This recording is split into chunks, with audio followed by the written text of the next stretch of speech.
The morning of January 15, 2026, began in darkness and silence on the Minneapolis University campus. The air was still and cold, with only the hum of streetlights breaking the pre-dawn quiet. But this was a deceptive peace. As students slept and the city held its breath, a meticulously coordinated operation was already in motion, unseen by the thousands of residents in the surrounding dorms and apartments. At precisely 4:32 a.m., over 280 federal agents from the FBI and DEA converged on the sprawling campus, their movements swift and silent. This was not a chaotic smash and grab, it was the culmination of 9 long months of painstaking surveillance, a surgical strike aimed at the heart of a hidden empire. The agents moved with an eerie precision that spoke to thousands of hours of planning and data analysis. In under 6 minutes, they methodically sealed off 14 key access points, effectively creating an impenetrable perimeter around the operation's core. They did not need to smash doors or shatter windows. Instead, they overrode the university's complex security systems from a remote command post, turning the campus's own defenses into a tool for their entry. The operation unfolded without a single public alarm being triggered, a ghost-like presence descending upon the institution. The only sign of the federal intrusion was the faint whir of a reconnaissance drone, its thermal cameras mapping heat signatures across 11 targeted buildings, revealing unexpected activity in maintenance corridors and long-sealed laboratories. This was not a simple drug bust, targeting low-level dealers in dorm rooms. It was the dismantling of a sophisticated logistical hub that had embedded itself within the very fabric of university life.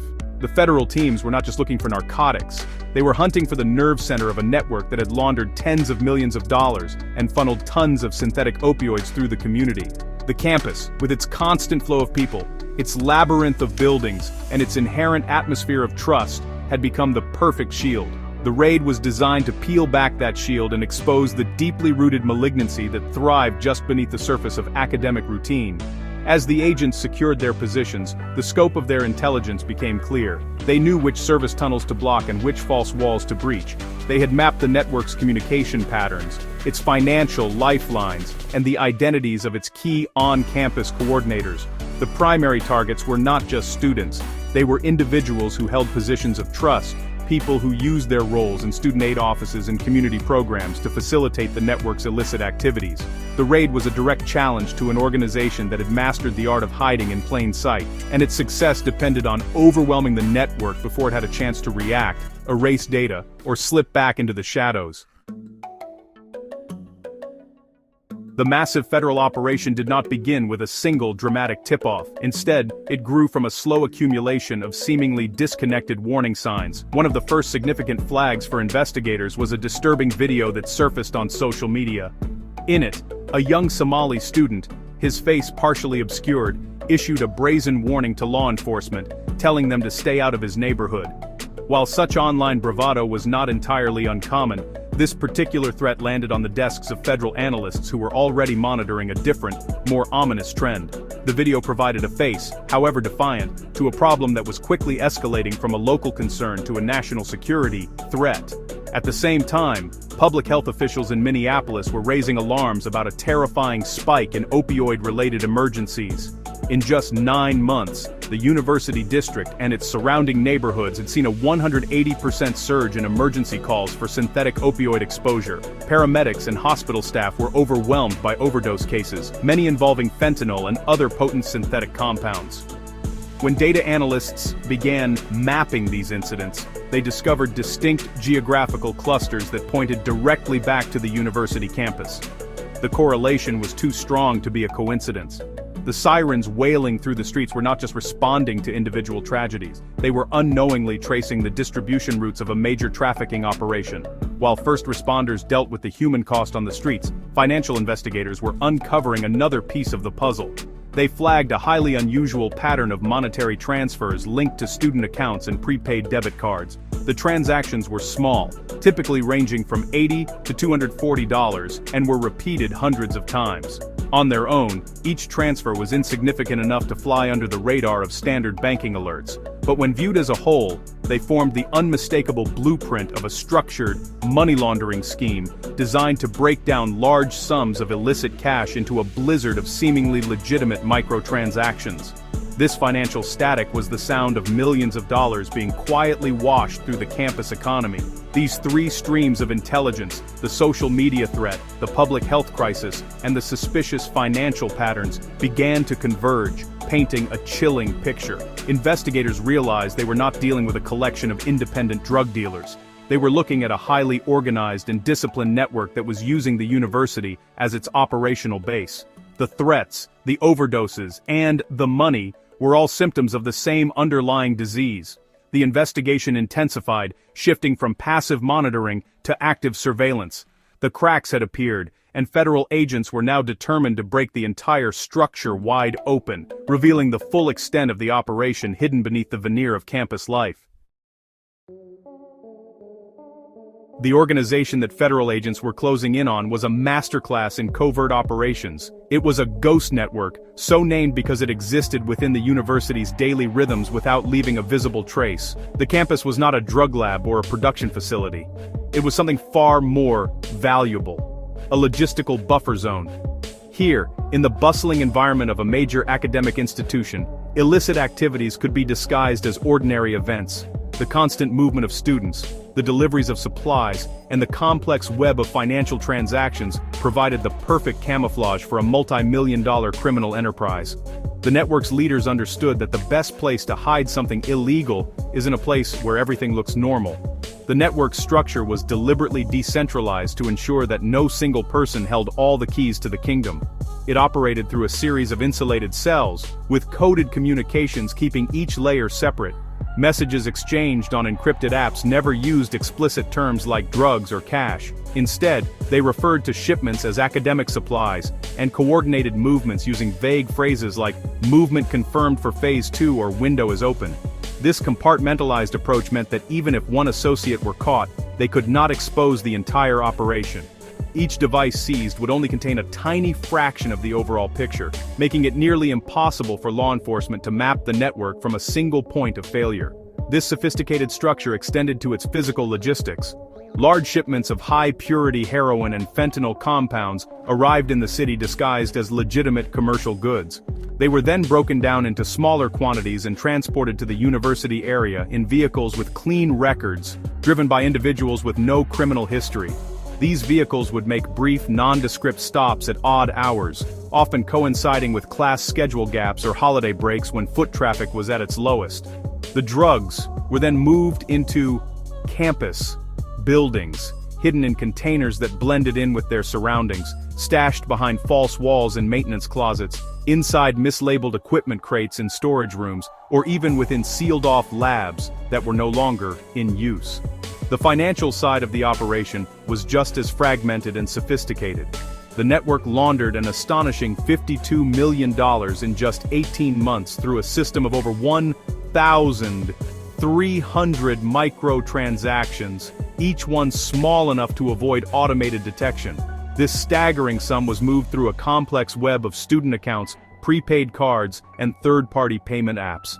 By scattering the money across countless small channels, the network made it nearly impossible to trace the funds back to a central source.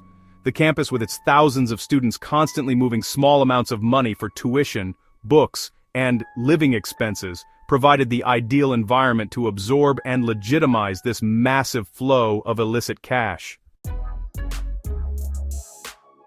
One of the most disturbing discoveries of the investigation was the network's deep infiltration of trusted institutions. This was not just an external group using the campus for cover. It was an organization that had successfully placed its own people on the inside.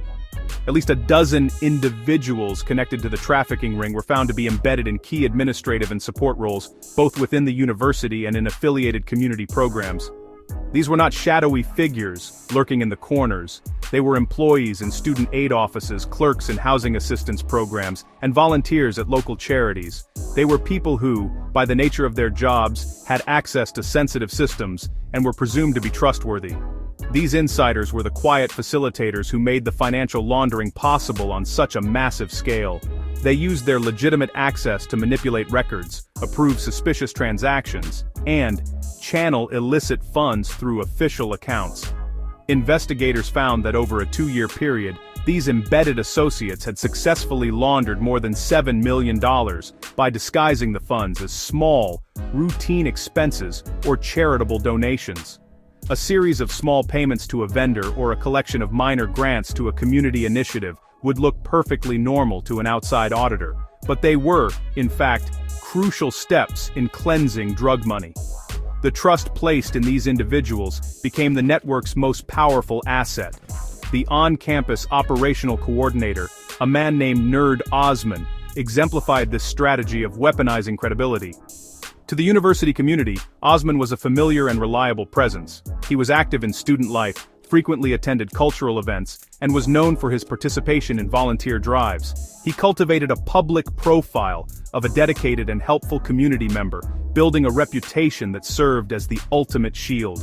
No one would suspect that the person helping to organize a charity fundraiser was also coordinating the logistics for multi-kilogram drug shipments and overseeing a multi-million-dollar money laundering apparatus. His perceived legitimacy allowed him to operate with impunity, right under the noses of university officials and law enforcement. This exploitation of trust created a system that was incredibly resilient. The network didn't have to break into systems, it had people with the keys. It didn't have to forge documents, it had people who could create legitimate ones. This institutional infiltration meant that even when red flags did appear, they were often dismissed or explained away by a trusted employee. The organization had turned the very mechanisms designed to support students and the community into instruments for its criminal enterprise. It was a chilling reminder that the most effective conspiracies are not built on force, but on the quiet manipulation of good faith.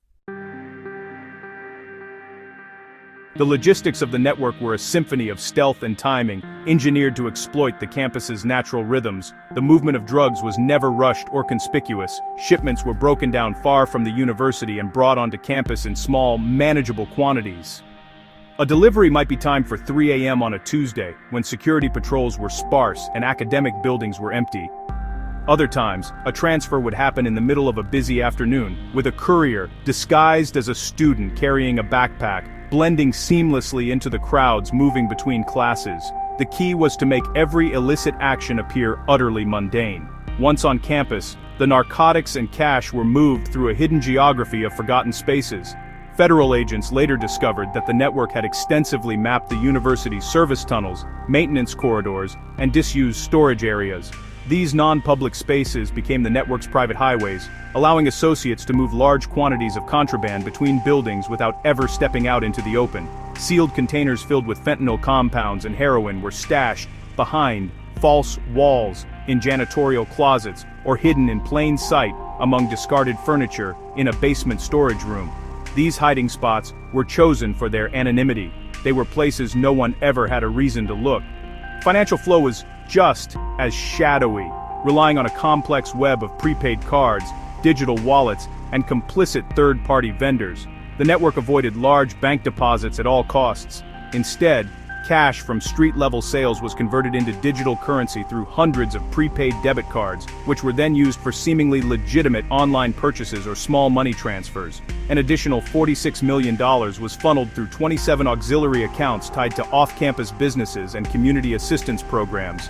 These accounts, managed by insiders, would process a steady stream of small transactions that, when combined, amounted to a massive laundering operation. This highly fragmented system of moving both product and profit was the network's greatest defense. There was no central warehouse to raid, or a single bank account to freeze. The entire operation was fluid and distributed, designed to absorb losses and reroute flows if one part of the system was compromised. A seized shipment was a minor setback, and a frozen account was quickly replaced. The network operated less like a traditional top-down organization and more like a living organism, constantly adapting and shifting its pathways to avoid detection. Its movements were quiet, constant, and woven into the very fabric of the university's daily life. The synchronized raid was the decisive moment when the hidden network was violently exposed to the light. As federal agents flooded the designated campus zones, their actions were guided by months of granular intelligence. The reconnaissance drone hovering overhead was not just looking for people, it was confirming thermal signatures in specific rooms that matched the activity patterns logged during surveillance. This allowed teams to move directly to hidden caches and operational hubs, bypassing empty offices and irrelevant storage areas. The efficiency was, honestly, just breathtaking. Agents knew which wall panels were fake and which floor tiles concealed hidden compartments before they even entered the rooms. Inside the buildings, the seizures were staggering. Agents uncovered over 60 sealed containers packed with high-purity heroin, deadly fentanyl compounds, and various synthetic mixtures. These were not small personal stashes. Each container held enough raw product to produce tens of thousands of individual doses for street-level distribution. The total amount of narcotics that had been routed through this campus hub was later estimated to be nearly 1.3 tons.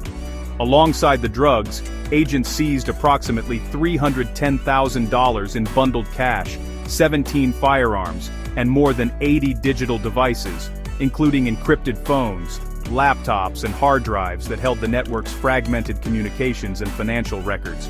The human element of the network began to collapse just as quickly. 24 associates were taken into custody on site during the initial sweep. Among them were the key on-campus coordinators, Nerd and Aiden Osman, who were apprehended in a nondescript administrative office that had served as their command center. Their surprise was absolute. The raid had been executed with such speed and silence that they had no time to destroy evidence or alert others. In a dramatic chase, 2 other suspects attempted to flee through a pre-mapped service tunnel in the basement of a science building, only to find a federal team waiting for them at the other end. Their escape route, once a symbol of their covert control, had become a trap. The raid was a tactical masterpiece, executed without a single injury to agents, suspects, or the surrounding student population. The campus awoke hours later to the surreal sight of federal vehicles and crime scene tape, with most students completely unaware of the drama that had unfolded while they slept. The physical infrastructure of the campus hub had been shattered, the drugs were seized, the cash was confiscated, and the primary on-site operators were in custody. But as agents began the long process of sifting through the digital evidence, they started to understand that what they had dismantled was not the entire organization, but merely one critical and ultimately disposable layer. The impact of this hidden drug network extended far beyond the university's ivy-covered walls, leaving a trail of devastation in the surrounding communities. The surge in opioid emergencies that had first alerted investigators was the most visible symptom of a profound public health crisis. During the network's peak operational period, emergency responses for synthetic opioid exposure in the neighborhoods adjacent to the campus skyrocketed by over 200%. Hospitals reported a grim and steady increase in non-fatal overdoses, and a heartbreaking rise in overdose fatalities, with many victims being young adults, some of whom were not students but were drawn to the area by the ready availability of cheap, potent drugs. When investigators later cross-referenced the network's financial data and shipment logs with public health records, the connection was undeniable. The timelines matched with chilling precision. A large influx of cash into the laundering system, indicating a major drug sale, was consistently followed by a sharp spike in 911 calls for overdoses within a 72-hour window. The flow of money directly correlated with the flow of poison into the community. The campus was not just a logistical hub, it was the epicenter of a public health earthquake, with tremors radiating out into the wider Minneapolis area, overwhelming first responders and tearing families apart. The drugs being distributed were particularly dangerous. Forensic analysis of the seized substances revealed high-purity fentanyl and other synthetic analogs, often mixed with heroin or pressed into counterfeit pills. Users often had no idea what they were consuming or how potent it was, leading to a deadly game of Russian roulette with every dose. The network's business model was built on volume and potency, prioritizing profit over human life.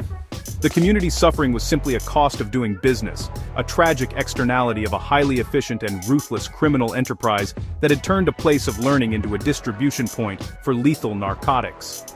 The raid brought an abrupt, though temporary, halt to this cycle of devastation. In the weeks following the operation, emergency rooms in the university district reported a noticeable decline in opioid-related incidents. The supply chain had been severed, and the immediate threat was contained. However, the long-term damage was already done. The crisis had strained public health resources to their breaking point, eroded community trust, and left a deep scar on the neighborhoods that had borne the brunt of the epidemic. The quiet campus had been the source, but it was the surrounding community that had paid the highest price in human lives. In the aftermath of the raid, as federal agents began the monumental task of analyzing the 410 gigabytes of seized data, a sobering reality began to set in. The campus operation, as massive and sophisticated as it was, represented only one layer of a much larger and more resilient criminal structure. While the arrests of Nerd Osman and his associates had effectively decapitated the university hub, the digital evidence clearly showed that they were mid-level managers, not the masterminds. The communication logs contained references to upper-level figures who were never identified by name and whose locations remained a mystery. The true leadership had remained insulated and untouched. The network's design for survivability quickly became apparent. While some communication nodes and financial channels immediately went silent after the raid, others remained stubbornly active. Investigators watched in real time as the organization adapted. Auxiliary financial entities believed to be part of the network's secondary laundering system continued to move money, processing over $3 million in the 20 months following the raid. It was a clear signal that the system was designed to bend, not break. The loss of the Minneapolis University hub was a significant blow, but it was a blow the larger organization was prepared to absorb. The Hydra had lost a head, but the body was still very much alive. The university and the community were left to grapple with the fallout. The institution launched a full-scale review of its internal security protocols and financial oversight procedures, struggling to understand how such a massive criminal enterprise could have operated undetected for so long. The discovery of insiders within student aid and housing programs shattered the sense of communal trust, leading to a climate of suspicion and heightened scrutiny. New security measures were implemented, access to non-public areas was restricted, and financial transaction monitoring was enhanced. The campus adapted, but the scars of the infiltration remained, a permanent reminder of its vulnerability. For the FBI and DEA, the investigation was far from over. The data from the seized devices provided a partial roadmap of the broader network, but it was a map with vast, empty spaces. Most alarmingly, there was no evidence that pointed to the broker node, the central command that connected the various operational layers. The strategic leadership remained ghosts in the machine. Investigators concluded that the core architecture of the organization was still intact, ready to establish a new hub in another unsuspecting location. The raid was a victory, but the war was ongoing. The silence from the top was not a sign of defeat, but a warning that the real threat was still out there. The story of the Minneapolis University drug network serves as a chilling and vital lesson. It demonstrates how the most ordinary places can be co-opted for the most extraordinary criminal purposes. The campus was chosen not for its weaknesses, but for its strengths, its constant activity, its complex infrastructure, and, most importantly, its inherent atmosphere of trust. The network's masterminds understood that in a place where thousands of people go about their daily routines, a well-disguised, illicit operation can flourish unnoticed. The very normality of university life became the perfect cover, a cloak of invisibility that shielded a massive trafficking and money laundering scheme from view for years. The investigation ultimately revealed that the campus operation, for all its scale and sophistication, was a subordinate layer in a much larger global enterprise. The true leaders, the architects of the entire strategy, were never on campus. They were not arrested in the raid, and their identities remain unknown. These unseen figures operate at a strategic distance, managing their empire through proxies and firewalls, ensuring that the risks are always borne by those lower down the chain. The arrest of 24 associates was a tactical success, but the strategic leadership, the true center of gravity, was untouched. This is the modern face of organized crime, decentralized, resilient, and managed from the shadows. This sobering reality presents a profound challenge for law enforcement and for society as a whole. The Minneapolis operation is a case study in how any institution built on trust, be it a university, a charity, or a community program, can be quietly exploited. The network did not need to use force to gain entry. It simply walked in through the front door, wearing the disguise of a helpful employee or a legitimate vendor. This method of infiltration is infinitely scalable and repeatable. It could be happening right now, in any city, at any institution where routine and good faith can be turned into a shield for criminal activity. The final, unsettling conclusion is that the threat remains. While the Minneapolis hub was dismantled, the organization that built it endures. It has the knowledge, the resources, and the patience to rebuild, likely in another location, that offers the same blend of complexity and credibility. The raid on the university was not the end of the story. It was merely the pulling back of a curtain on one act of a much larger play. The unseen heads of the Hydra are still out there, and their silence is a potent reminder that the battle against such deeply embedded networks is a long, arduous, and ongoing struggle. The risk is everywhere, hidden in the places we least expect it.